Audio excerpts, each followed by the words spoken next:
Hey everybody, hope everyone's doing well. My name is Coach Adrian with Exos here in the Honeywell Charlotte location. And welcome to our first day of our Hone Stress and Resilience webinar series. So this is just going to be a three-part webinar series every Tuesday for the next 3 weeks at about 2 o'clock. We're going to be talking about and diving a little bit deeper into stress and ways to combat it and build resilience as well. So as you can see, I also have my bachelor's in science, I have a biomechanics specialization, and I'm a certified strength and conditioning coach. And I hope that hopefully today you can learn a little bit. And here we go. So here's just what we're going to be talking about today. We're going to be just really honing in on understanding stress and its impacts. So we're going to be defining stress, identifying everyday sources of stress, and studying the psychological and physiological impacts of stress as well. So what is stress? Stress is your body's natural reaction when we feel that we are under pressure or being threatened. In this case, being threatened doesn't always mean that we have to be in physical danger. Like it could also mean that you feel threatened in your job or position at your job, or you're standing, socially, or again at your job can be at risk.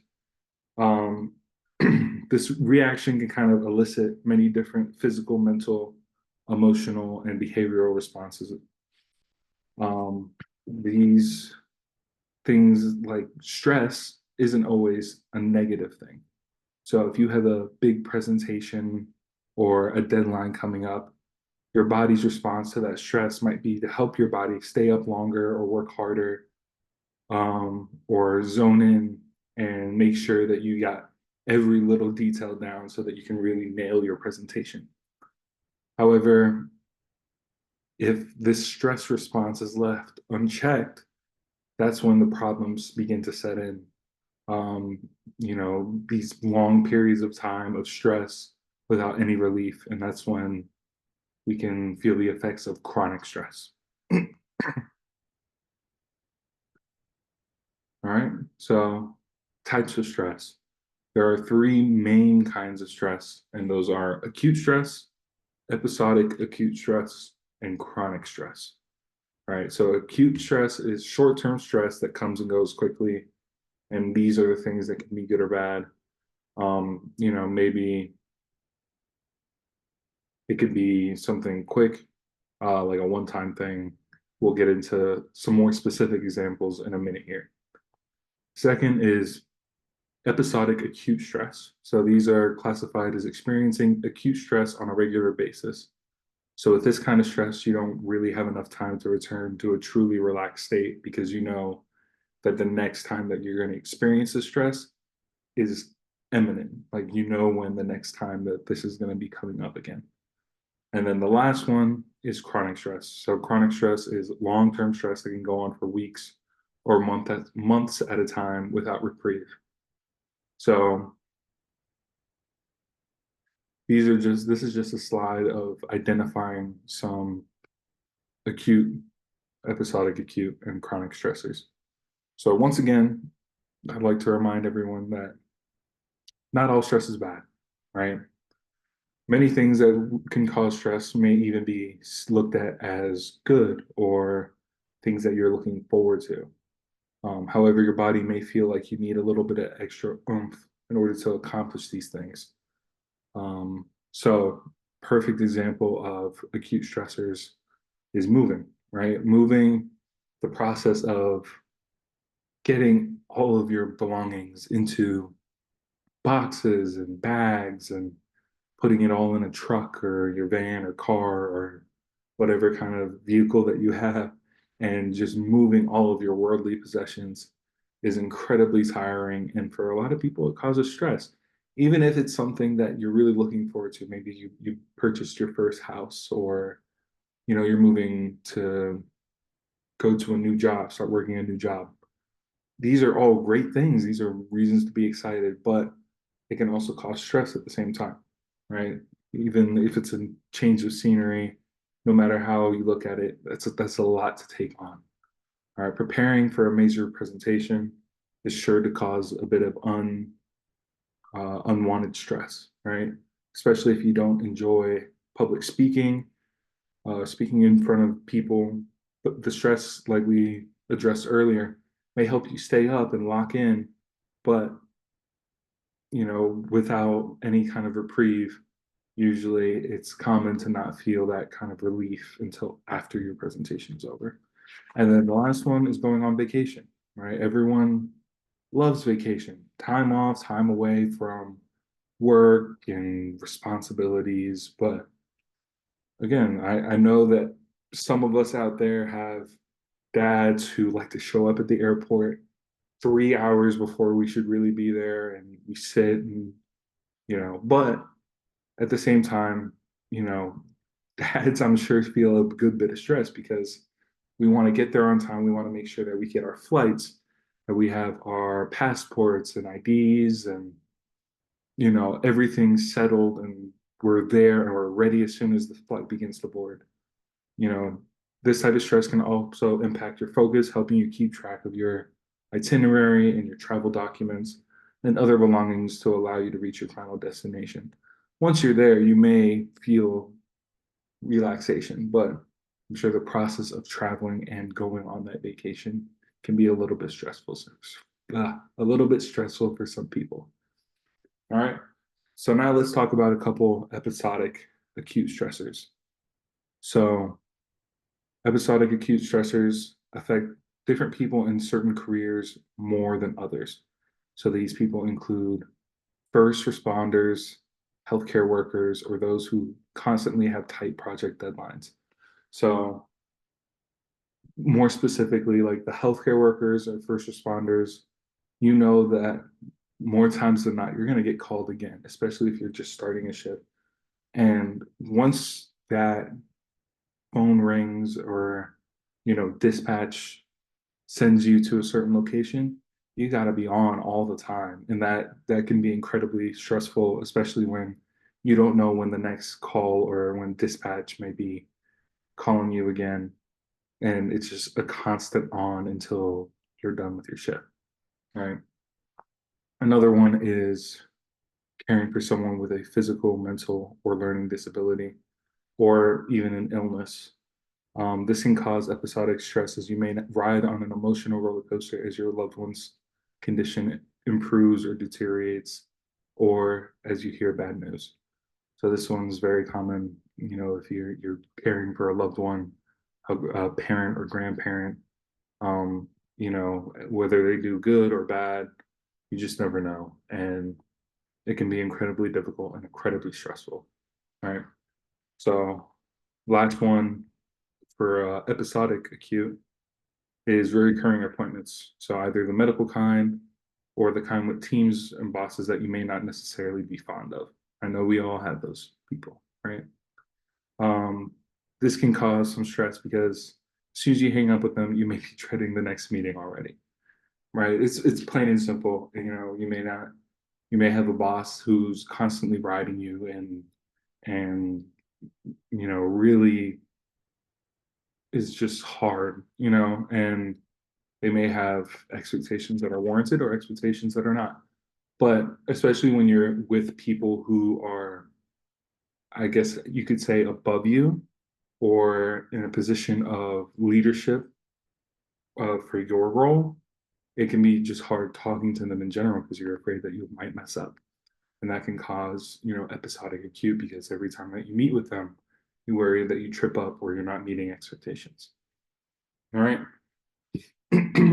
So chronic stressors. These are our long-term, unreprieved, constant causes of stress. So these type of stresses are usually brought about by significant life changes, right? So financial issues. So then this can be caused by a loss of job or unexpected costs associated with health or especially prevalent right now, natural disasters, anything like that. Um, these are one of the most common sources of chronic stress. Reason being, if you lose your job or have a huge unexpected bill that you need to pay off, the thought of how you might make ends meet or finding work can be all consuming if you allow it to be. All right, so it's tough no matter how you slice it. It's also going to be a lot of what you think about because you got to find a way to make ends meet. For the next one, again, not all stressors have to be bad. Having a baby, you know, having a baby can be an absolutely huge thing. Maybe you may not be expecting it, and that's one thing. But even with people who are trying to have kids, right? Having a child is nothing short of a miracle. And, you know, although it's exciting, it can also bring worry about, where are they going to sleep? Do we have enough space? Financial questions, especially if you're first time parents, you may have a lot of questions about how to take care of a child. And that can be cause of a lot of worry, especially because that's another human being. And it's a huge lifestyle change. You have not only you and your significant other to worry about, but also, a whole nother life. And for especially those first few years, that's going to be a lot of what life kind of revolves around, is taking care of that child and waking up and sacrificing sleep and sacrificing time and energy and a lot of different things. But I can't say anything bad about it because it's a gift, right? So the last one we'll talk about with chronic stressors is marital issues. So marital problems are another major source of chronic stress. Everyone has a disagreement with their spouse every once in a while, but I'm talking specifically about marriages on the verge of divorce or separation, um, or quarrels that can't be solved just in one day or 2 days. These are the kind of issues that can cause stress and worry that seep into other areas of life. So, really, can't I can't express exactly what these quarrels would be about, but I'm sure that there are topics that maybe you and your loved one have brought up and they can be ongoing arguments. But if it turns into something that can threaten divorce, these are the kinds of marital issues that can cause chronic stress.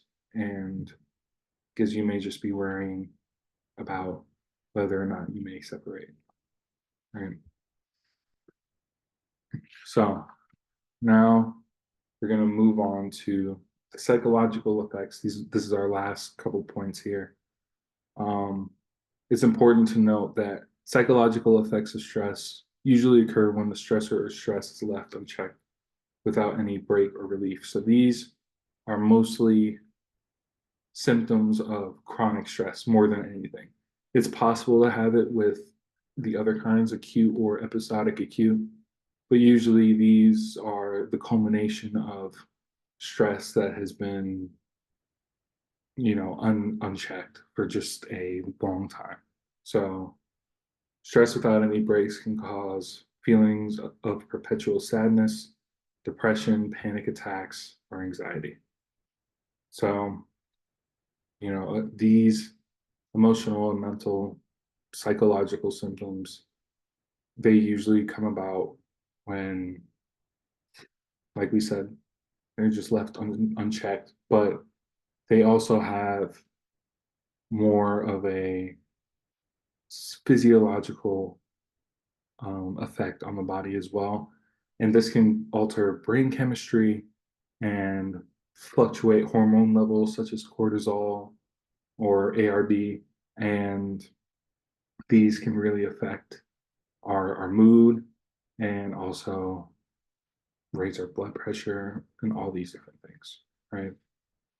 So, physiological effects of stress. These include exhaustion, headaches, dizziness or shaking, high blood pressure, digestive problems, chest pain, muscle tension, aches and pain, sexual dysfunction, and a weakened immune system. So for psychological effects, not only does stress alter those hormones that I was just speaking about, but they can also be a significant source of, especially this one here, high blood pressure, right? When we feel stressed, usually our heart rate rises and it makes our heart have to work harder. And then also it may cause vasoconstriction. So vaso refers to blood, um, like specifically blood vessels. So when we talk about vasoconstriction, it means your blood vessels shrink. And stress usually just causes this because the the muscle or just the cells in the blood vessels will tighten up and it'll cause it to be more difficult for the blood to flow through them. So even though your heart is working as hard as it needs to in order to get oxygen to the rest of your body, the vasoconstriction will cause, the blood to really kind of have to be forced through those those blood vessels. And long term, those blood vessels, unless they have some kind of reprieve through vasodilation or just a reduction in stress, if there's any blockage at all, there's much less of a margin for error for that blood to flow through there. If your blood vessels are vasodilated and they're nice and big, there's a lot of area. So even if you may have a small clot or a small blockage, it's possible that you won't experience any problems. But when those blood vessels are vasoconstricted, that's when the heart attacks. If that blockage is in your brain, strokes, those kinds of things can happen, and they're quite common. Um, Also, cortisol being a hormone is very water hungry, or it makes your body more water hungry. And it's also considered to be one of the world's like specifically stress, is considered to be one of the biggest killers in the world. Just because when your cortisol levels are high, it's very easy to kind of keep on weight, like body weight. Also, with the muscle tension and the aches and pains and the weakened immune system, just because stress is such a tension inducing emotion. And these, when you feel stressed, you kind of clench up, even if you don't realize it, right? I don't know if anyone has problems like when you're stressed, you kind of clench your jaw and you don't realize how clenched it's been the whole day until you're done and you are laying in bed about to go to sleep, and then you unclench your jaw. I'm like, wow, I feel that tension. The same thing happens because maybe you clench your fist, or your shoulders are tight and tense. Um, and those things can also lead to exhaustion. So even though these are all 9 different pictures, a lot of these symptoms are related and interconnected. Um, Also, just wanted to mention that these may not be pictured, but often people with chronic stress also develop behavioral symptoms in order to cope. So these may include substance abuse, eating disorders, smoking, and gambling issues. The idea behind it is if you can't control your stress, oftentimes these people who experience chronic stress may look for something that they can control, and that being substances or eating, like controlling your own eating, and trying to take luck into your own hands with gambling. um, I don't have to tell you that all of these things can be detrimental to your health and your well-being. So it's very important to everyone feels stress. It's inevitable. It's very rare that anyone just never feels stress, whether it's something that you perceive as small or something massive and life changing. But stress is something that everyone will feel.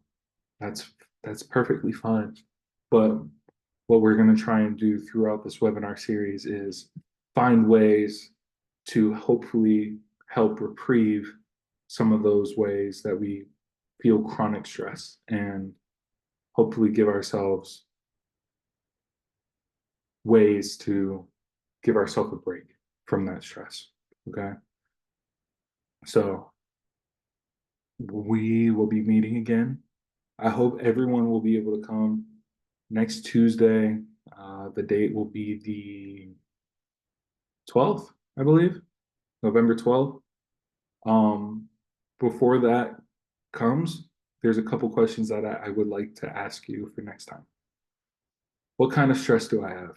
Do I have acute, episodic, or chronic? All right. What are my main stressors? And then lastly, have I suffered from any of the psychological or physiological effects in the past or currently? These are questions to ask yourself just to get a little bit deeper into your own mind. Be honest with yourself. I do not have any kind of psychology background. If you feel that, you experience some of the psychological, physiological, or the behavioral issues, I would advise to hopefully find some help from a psychologist, someone licensed, so that they can help you work through your stress and the effects of that stress. Okay. Um, what will be covered in the next webinar? So next time we're going to be talking about some mindfulness techniques, creating healthy lifestyle choices, and also the importance of establishing a support system. All right. So I'm really excited about the next time that we get to meet. We should be having a couple like demos of these mindfulness techniques. Obviously, I want to keep the webinars at a decent length, so we won't go into depth into everything, but there are some like breathing exercises that I'd like to try with you guys. So I really hope that you guys can come out. If you have any questions, comments, concerns, anything like that, please make sure to either shoot myself or Jada or Becky an email, and we can be sure to help you out. Or if not, you can always just leave them down in the comment section below. All right. So thank you guys again. I've been Coach Adrian with Exos. I really appreciate you guys tuning in, and I hope to see you guys next week, November 12th, 2 o'clock. And I hope you guys are there.